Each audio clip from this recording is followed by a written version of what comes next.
Alqoritmdən hər kəsin çətinlik çəkdiyi sual tipinə baxırıq. Alqoritmin blok sxeminə əsasən S dəyişəninin 64 qiyməti çapa verilmişdir.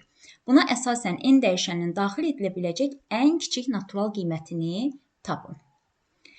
Ən kiçik natural qiyməti istəyir. Deməli, bizim S dəyişənimiz 64 qiymətini alıb. Yəni, biz burada nəticəni gəlib 64 almışıq. İndi gəlin baxaq, biz bu 64 qiymətini necə alırıq? S-in ilkin qiyməti 1-dir. Burada 1-dir. 1 vur 4.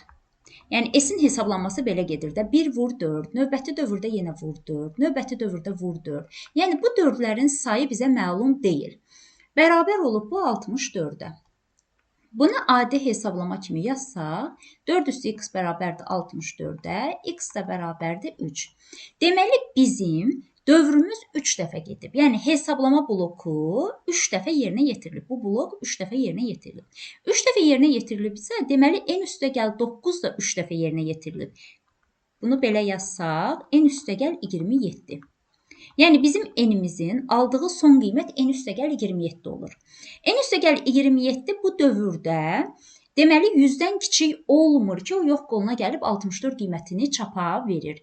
Yəni, n üstə gəl 27 100-dən kiçik olmursa, deməli 100-dən böyük bərabər olmalıdır ki, o yox qoluna gəlsin. Burada da n böyük bərabərdir 73, n böyük bərabərdir 73 bərabərsizliyində də n-in ən kiçik qiyməti 73 olacaq. Deməli, bizim daxil edilə biləcək ən kiçik natural qiymətimiz 73 olacaq. Burada da yenə biz eyni qayda ilə baxırıq. S dəyişəninin qiyməti 128 olub. Yəni, biz burada nəticədə 128 qiymətini almışıq. Amma bizdən bu dəfə ən böyük natural qiyməti hesablamağı tələb edir. Deməli, indi biz yenə də buradan S bərabərdir S vur 2-dən dövrlərin sayını tapmağa baxaq. Dövrlərin sayını tapmaq üçün biz bunu yazırıq. 2 üstü x bərabərdir 128, x də bərabərdir 7.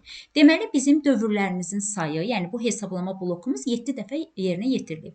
7 dəfə yerinə yetirilibsə, deməli, n üstə gəl 7 də 7 dəfə yerinə yetirilir və bu n-in son qiyməti olur, n üstə gəl 49.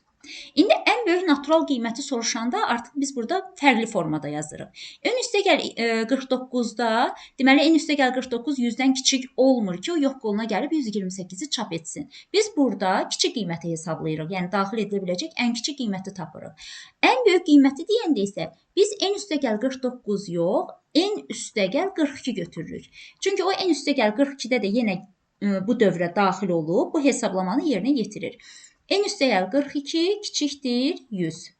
N kiçikdir 100-dən 42-ni çıxırıq 58. N 58-dən kiçikdir şərtinə əsasən, bərabərsizliyinə əsasən n-in ən böyük qiyməti 57 olur. Deməli, bu alqoritmin daxil edilə biləcək ən böyük natural qiyməti 57-dir.